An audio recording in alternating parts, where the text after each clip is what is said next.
नमस्कार, hot topic में आपका स्वागत है। मैं हूं अखिलेश शर्मा।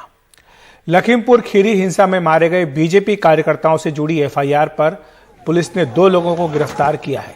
बीजेपी कार्यकर्ताओं की हत्या के आरोप में एसआईटी ने यह कार्रवाई की है।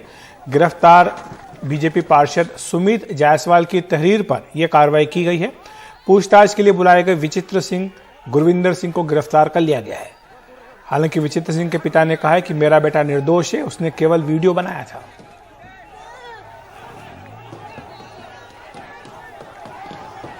दरअसल आज लखीमपुर खीरी मामले में यूपी पुलिस की जांच पर सुप्रीम कोर्ट ने फिर से सवाल उठाए। साथ ही एक पत्रकार और बीजेपी कार्यकर्ताओं की हत्या पर स्टेटस रिपोर्ट भी तलब की।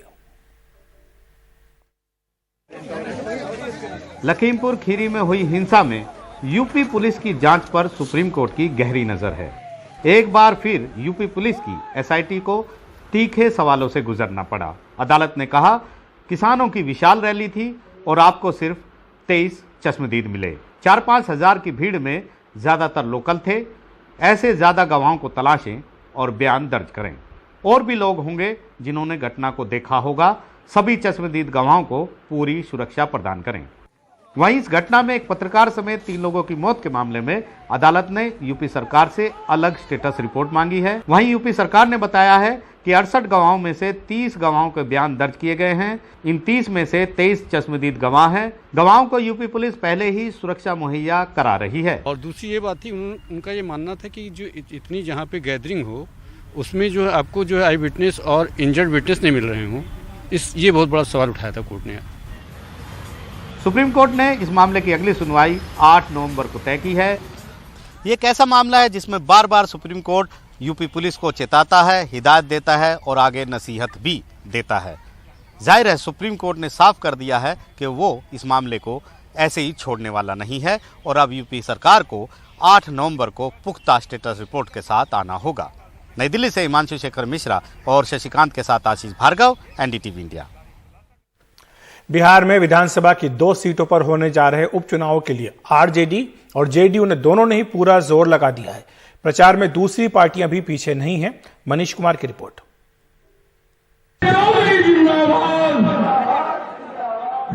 दूसरे नेताओं के साथ नीतीश कुमार वो तारापुर विधानसभा क्षेत्र में एक और सभा में पहुंचे थे। राजीव कुमार सिंह जी को विजयी बनाइए। नीतीश कुमार पिछले साल इसी सीट के साथ ही कुशेश्वर स्थान सीट भी जीतने में कामयाब हुए थे। हम तो ये दावा नहीं करते हैं कि जितना चाहे सब काम हो गया, लेकिन फिर भी बहुत हद तक काम हुआ। नीतीश की तुलना में तेजस्वी यादव अपनी सभाओं में जनता से कुछ इस अंदाज में संपर्क और संवाद करते हैं। क्या तकलीफ है यार?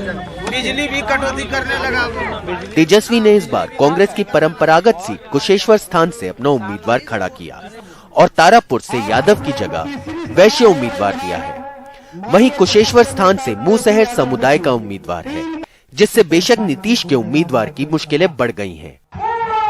लेकिन इन दोनों सीटों पर चिराग पासवान और कांग्रेस ने भी अपना उम्मीदवार देकर पूरे मुकाबले को रोचक बना दिया है। बुधवार को लालू यादव तेजस्वी के साथ इन दोनों विधानसभा क्षेत्रों में प्रचार करेंगे। तारापुर से कैमरामैन हबीब अली के साथ मनीष कुमार की रिपोर्ट, एनडीटीवी इंडिया। 10 दिन के भीतर ही कांग्रेस की दूसरी बार एक बड़ी बैठक हुई है। आज कांग्रेस के अंतरिम अध्यक्ष सोनिया गांधी ने स्पष्ट किया कि पार्टी संगठन के मामले में वो गंभीर हैं और अंदरूनी असंतोष से निपटने के लिए भी तैयार है। कांग्रेस के राष्ट्रीय महासचिव, प्रदेश प्रभारियों और प्रदेश अध्यक्षों की बैठक। सोनिया गांधी ने बीजेपी आरएसएस पर निशाना साधा। कहा कि देश में लोकतंत्र और संविधान बचाने के लिए जरूरी है कि इनकी द्वेषपूर्ण नीतियों से पूरी तैयारी के साथ लड़ा जाए।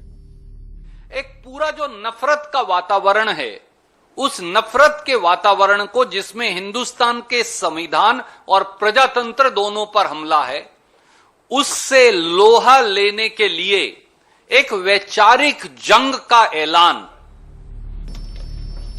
इस बैठक में सोनिया गांधी ने संगठन के भीतर अनुशासन और असंतोष का सवाल भी उठाया। कहा कि पार्टी की बात जमीनी कार्यकर्ता तक नहीं पहुंचती। नीतिगत मुद्दों पर राज्य स्तर के नेताओं में एकजुटता की कमी नजर आती है। नसीहत भी दी कि अनुशासन की सीमा ना लागे। और उस अनुशासन के लिए यह अनिवार्य है कि मेरी आवाज एक हो, मेरे यहां से दो स्वर ना हो। यही उनकी नसीहत है और मुझे लगता है कि बड़े से बड़े नेता और छोटे से छोटे कार्यकर्ता को पार्टी की अध्यक्षा जी की इस नसीहत को सकारात्मक रवैये से अपनी अंतरात्मा में ढालकर जरूर सोचना चाहिए। कई राज्यों में चुनाव से पहले ये कवायद बताती है कि कांग्रेस जमीनी स्तर पर आंदोलन की कोशिश और तैयारी में है। महज 10 दिनों के भीतर कांग्रेस की दूसरी बड़ी बैठक है और इससे हुई बातचीत से पता लगता है कि अब पार्टी की कोशिश संगठन को मजबूत करने की है और आम लोगों को साथ लेकर सड़क पर दिखने की है। पर क्या इस पर अमल आसान है? नई दिल्ली में कैमरामैन जेवियर थॉमस के साथ राजीव रंजन, एनडीटीवी इंडिया। आर्यन खान को जेल से बाहर आने के लिए अभी कुछ समय और इंतजार करना होगा। बॉम्बे हाईकोर्ट में उनकी जमानत याचिका पर आज सुनवाई पूरी नहीं हो सकी। हाईकोर्ट में कल भी सुनवाई जारी रहेगी। आज आर्यन खान की ओर से हाईकोर्ट में अपनी दलीलें रखते हुए पूर्व अटॉर्नी जनरल मुकुल रोहतगी ने कहा कि आर्यन खान के पास ड्रग्स नहीं मिले, ना वो स्मोक कर रहे थे, ना ही सेवन कर रहे थे। गिरफ्तारी की जरूरत नहीं थी। आर्यन खान कोई ग्राहक नहीं थे, खास मेहमान के तौर पर आमंत्रित किया गया था। एनसीबी गवाह के विवाद को हमसे जोड़ रहे हैं। एनसीबी के किसी अफसर पर आरोप नहीं लगाया गया। सिर्फ आरोपी नंबर 2 का साथ होना ही आर्यन के खिलाफ है, यह बात मुकुल रोहतगी की ओर से कही गई है। साथ ही उन्होंने यह भी कहा कि कोई अपने जूते में कुछ रखता है तो मैं आरोपी कैसे हो गया। यह मुकुल रोहतगी ने आर्यन खान की ओर से दलील दी है। यह भी कहा गया उनकी ओर से कि मेरे माता पिता के कारण यह मामला सुर्खियों में लाया गया है।